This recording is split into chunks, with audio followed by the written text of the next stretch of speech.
Bismillahirrahmanirrahim. Assalamualaikum warahmatullahi wabarakatuh. Hari ini kita masuk ke pertemuan ke-13 untuk mata kuliah pajak pertambahan nilai atau PPN. Dengan materi hari ini adalah pengisian SPT. Di minggu lalu kita sudah membahas tentang faktur pajak. Faktur pajak itu gunanya sebagai bukti pemungutan pajak yang sudah dilakukan oleh pengusaha kena pajak atau PKP.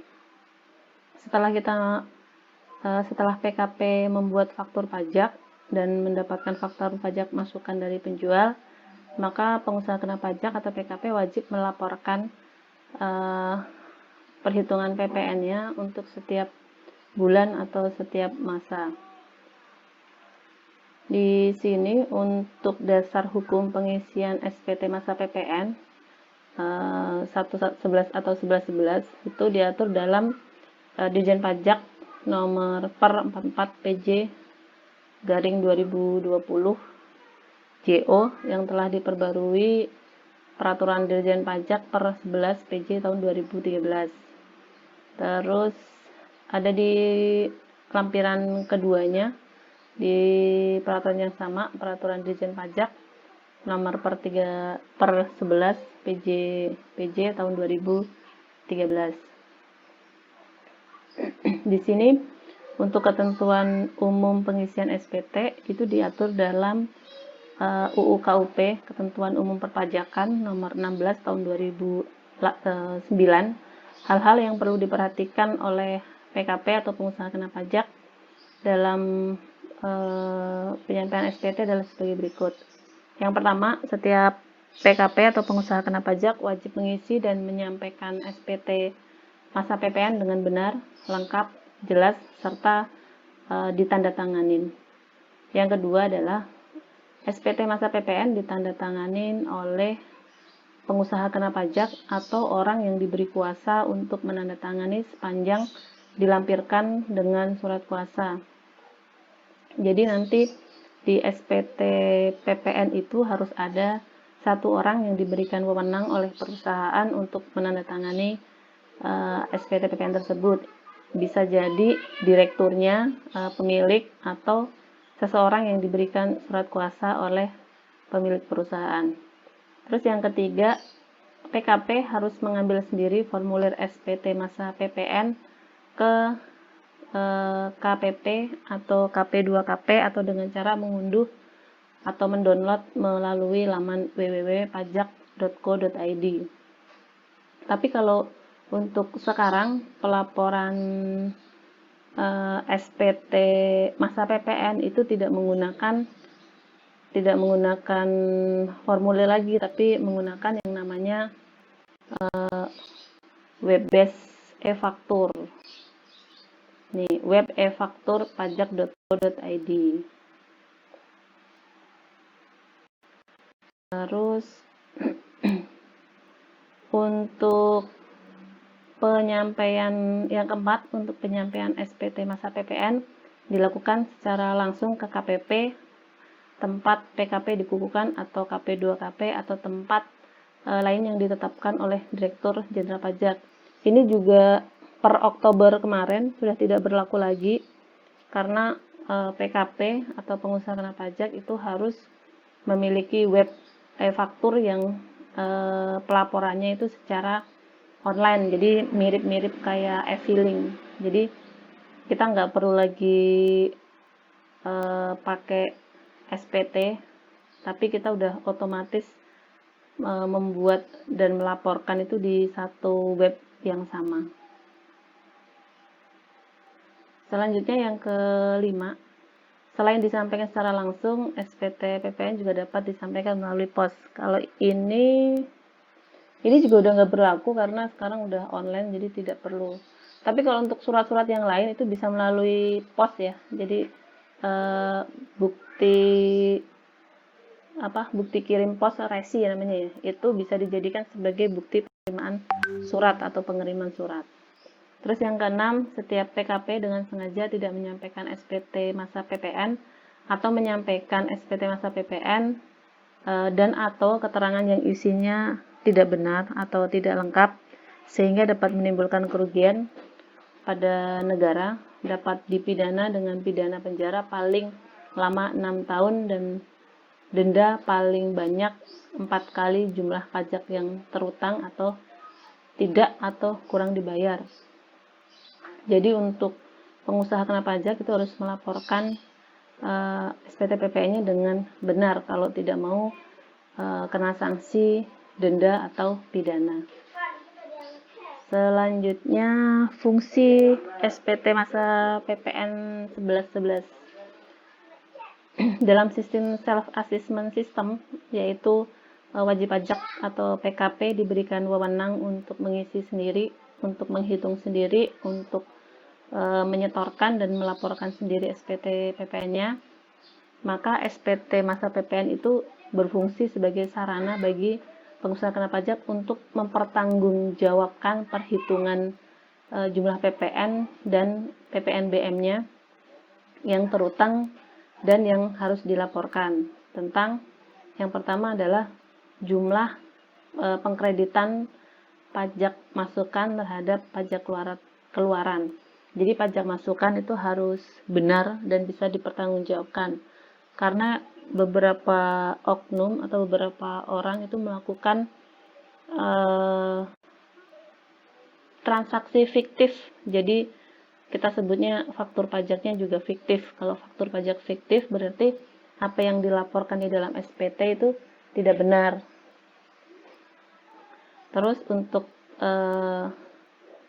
pengkreditan pajak masukan dan pajak keluaran, itu nanti pajak masukan itu akan mengurangi pajak keluaran atau pajak yang harus disetorkan ke kas negara. Terus yang kedua itu pembayaran atau pelunasan pajak yang telah dilaksanakan sendiri atau melalui pihak lain dalam suatu masa pajak.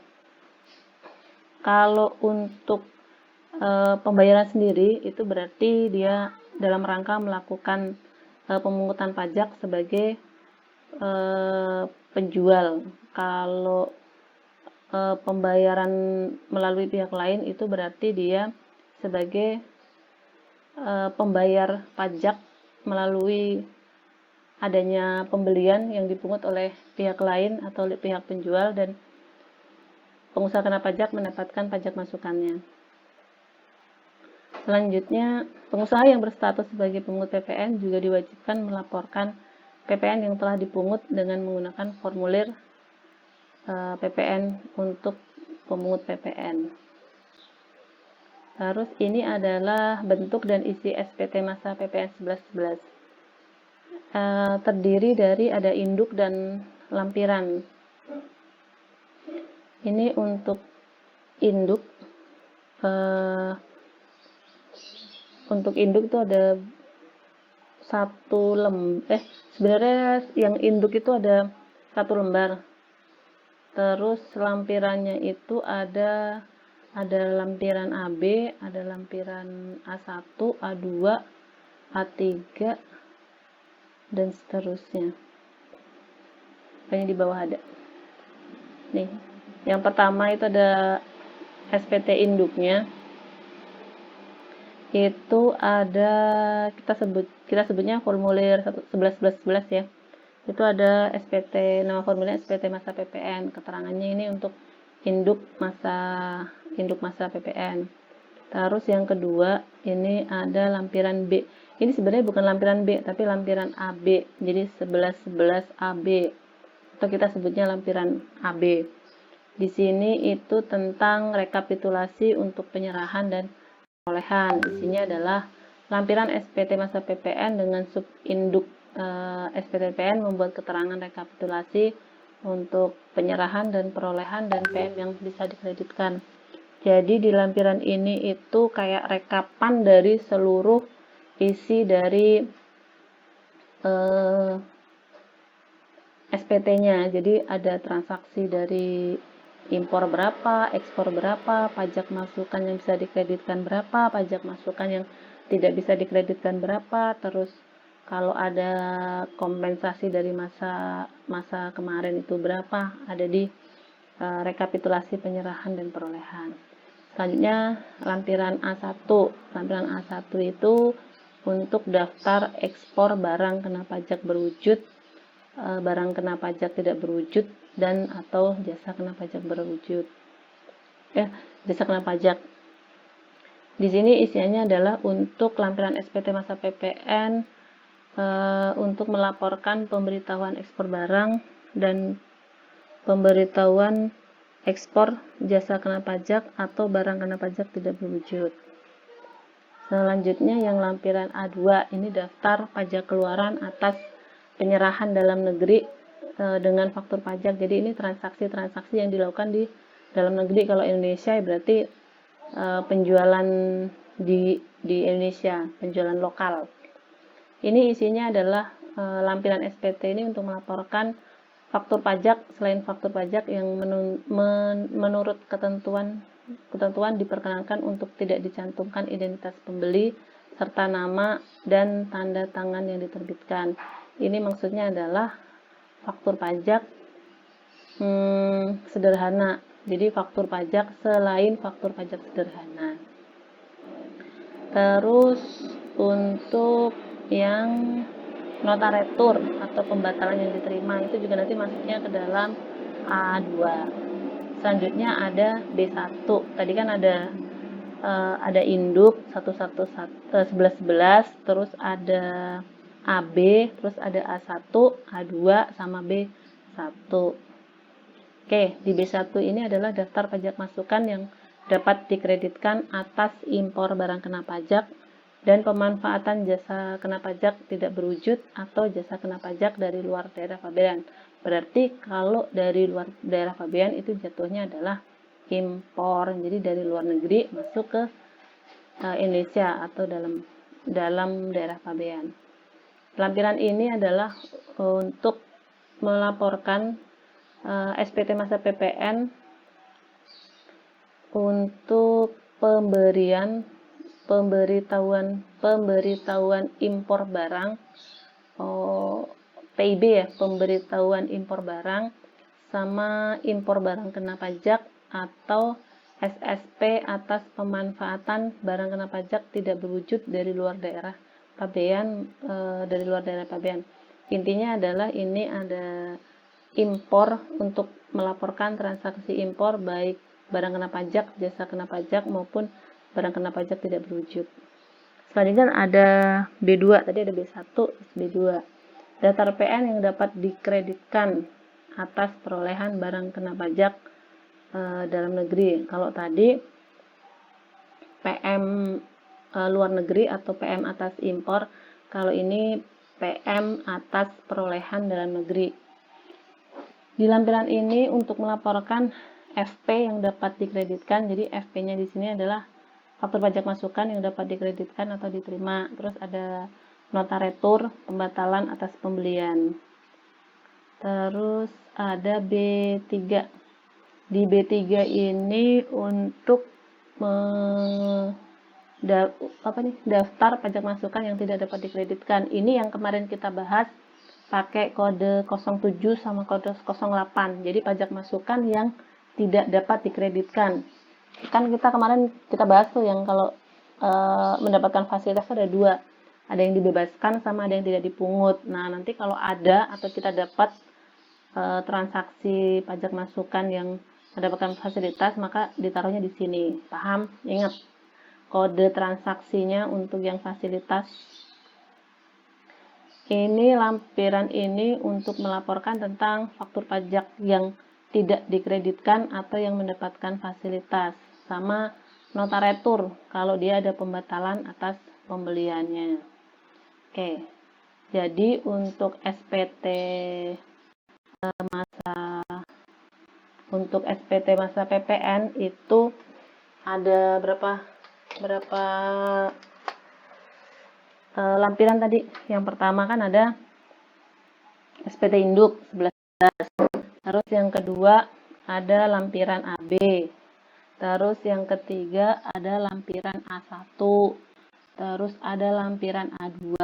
Terus ada lampiran B1. Ada lampiran B2. Terus ada lampiran B3.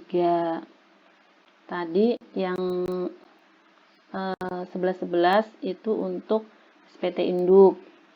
A1 untuk rekapitulasi penyerahan dan perolehan. Penyerahan itu berarti penjualan, perolehan itu berarti pembelian.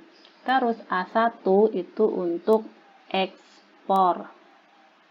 Berarti yang secara tidak langsung ini pajak keluaran tapi ekspor, pajak keluaran ekspor. Terus A2 itu PK dalam negeri. Terus B1 itu PM impor, B2 itu PM lokal atau PM yang dapat dikreditkan, B3 itu PM yang mendapatkan fasilitas tidak dipungut atau dibebaskan. Itu hafalin. Terus selanjutnya hal-hal yang perlu diketahui untuk SPT PPN. Yang pertama, yang wajib mengisi SPT masa PPN 11-11. Setiap PKP atau pengusaha kena pajak itu wajib menyampaikan SPT masa PPN.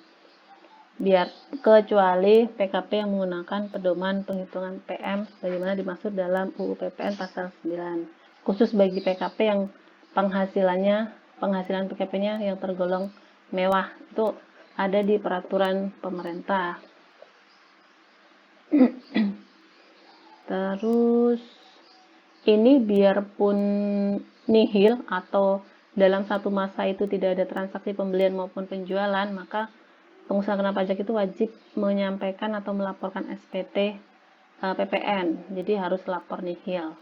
Terus yang kedua itu tata cara untuk perolehan, pengisian dan pencetakan SPT.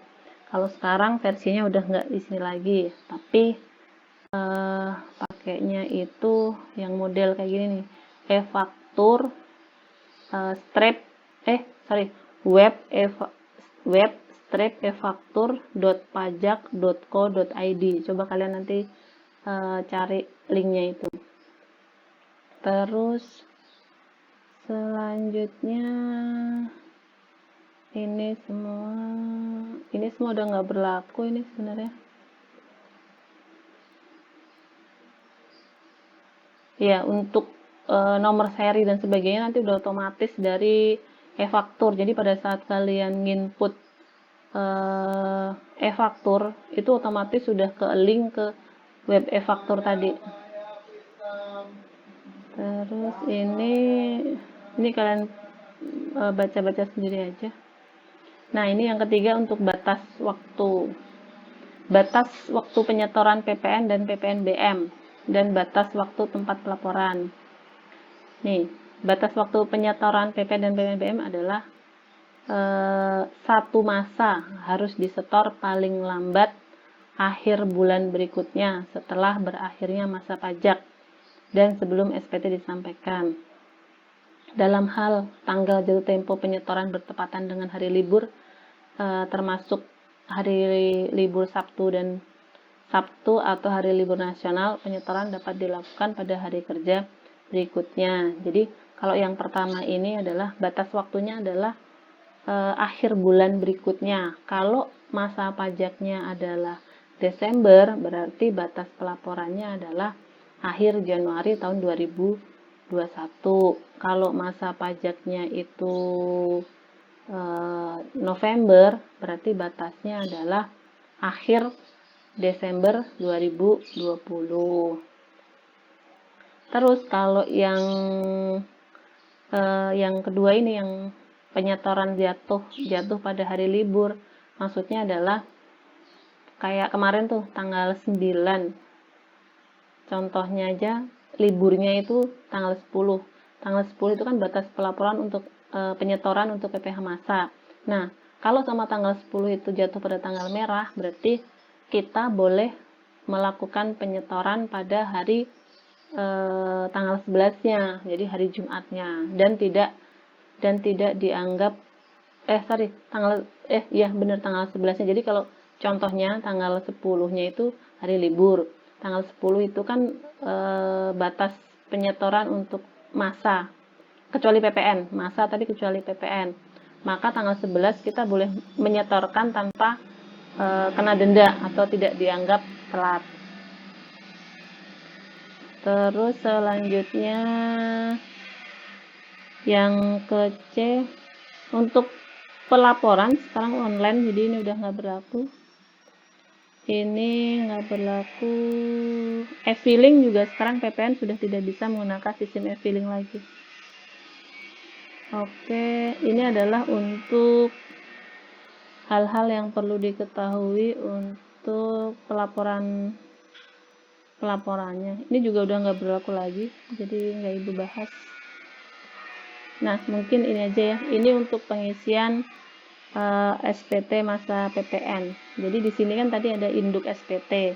Isinya semua data ada di situ, tapi dalam bentuk udah penjumlahan. Terus yang pertama tadi ada lampiran AB. Lampiran AB itu isinya adalah rekapitulasi untuk penyerahan dan perolehan. Terus ada A1, ada A2. A1 itu tadi untuk ekspor atau pajak keluaran dari ke luar daerah pabean. Kalau A2 itu untuk pajak keluaran dalam negeri atau lokal. Kalau yang lampiran B1 itu tadi untuk impor. Kalau yang B2 itu untuk pajak masukan lokal atau yang dapat dikreditkan. Kalau B3 itu untuk pajak masukan yang mendapatkan fasilitas, yaitu pengurang dan pembebasan. Terus selanjutnya, untuk latihan minggu depan kalian download SPT 1111. Kalau nggak salah ada yang versi PDF-nya dan dia otomatis. Jadi kalian isi untuk yang lampiran-lampiran, untuk yang di SPT induknya itu otomatis keisi. Coba kalian cari. Tapi kalau nggak ada, boleh yang Excel-nya juga boleh. Ini ada latihan soal PG. Yang pertama untuk pelaporan masa SPTPN menggunakan formulir, pasti udah tahu. Yang kedua, PKP dengan sengaja tidak menyampaikan SPT masa atau menyampaikan isinya tidak benar, maka akan dipidana penjara paling lambat. Ada tadi di atas. Oke, nanti ini kalian kerjakan untuk latihan soalnya. Ibu cukupkan sampai sini. Terima kasih. Maaf kalau ada kurang-kurangnya. Assalamualaikum warahmatullahi wabarakatuh.